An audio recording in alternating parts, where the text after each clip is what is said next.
সরকার প্রধানের ঘোষণার পরেও তারা জনাব নুরুল হক নূরকে নিয়ে বিদেশে নেওয়ার বিষয়ে তাদের যে সিদ্ধান্ত বা কার্যক্রম, এই কার্যক্রমে আমরা যথেষ্ট গড়িমসি লক্ষ্য করছি।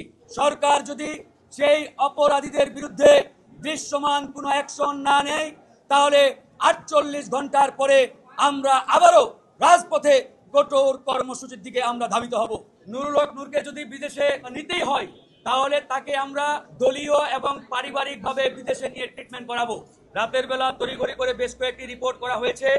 সেই পরীক্ষা নিরীক্ষার পরে তার বেশ কয়েকটি জটিলতা ধরা পড়ায় তাকে আজকে রিলিজ দেওয়া হচ্ছে না।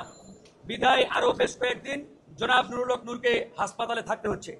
তার যে জটিলতাগুলো ইতিমধ্যে দেখা দিয়েছে, তার মধ্যে অন্যতম হচ্ছে তার যে নাসাল বোন ফ্র্যাকচার, এটা আরও কিছুটা জটিল হয়েছে। একই সাথে তার যে ডিসপ্লেসমেন্ট, এই ডিসপ্লেসমেন্টটা বেড়ে যাওয়ায় তার ডান পাশের চোয়ালে এখানে আংশিক অবশ হয়ে আছে।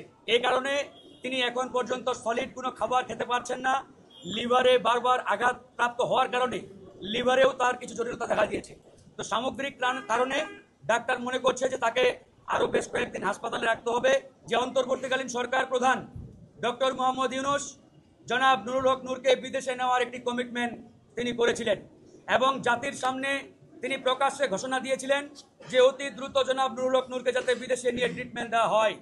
কিন্তু অত্যন্ত দুঃখের সাথে জানাচ্ছি, সরকার প্রধানের ঘোষণার পরেও তারা জনাব নুরুল হক নূরকে নিয়ে বিদেশে নেওয়ার বিষয়ে তাদের যে সিদ্ধান্ত বা কার্যক্রম, এই কার্যক্রমে আমরা যথেষ্ট গড়িমসি লক্ষ্য করছি।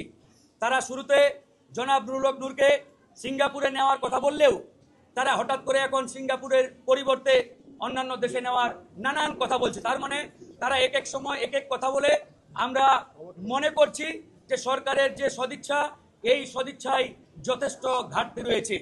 তো সরকারের এরকম দ্বিচারিতা এক প্রকারের প্রতারণামূলক।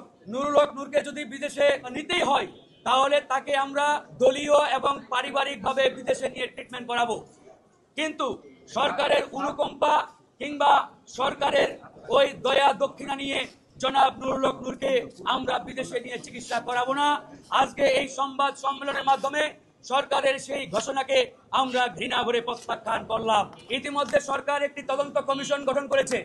এই তদন্ত কমিশনের কার্যকাল তারা 30 দিন অর্থাৎ 30 কার্য দিবস নির্ধারণ করেছে। এটাও এক প্রকারের প্রতারণামূলক কার্যক্রম ছিল সরকারের পক্ষ থেকে।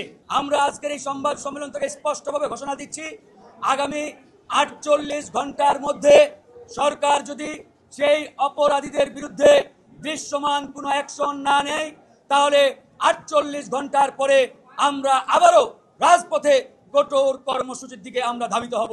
সেই কঠোর কর্মসূচি কি ধরনের হবে, সেটা আপনারা আগামী 48 ঘন্টার পরে বুঝতে পারবেন এবং সরকারও টের পাবে।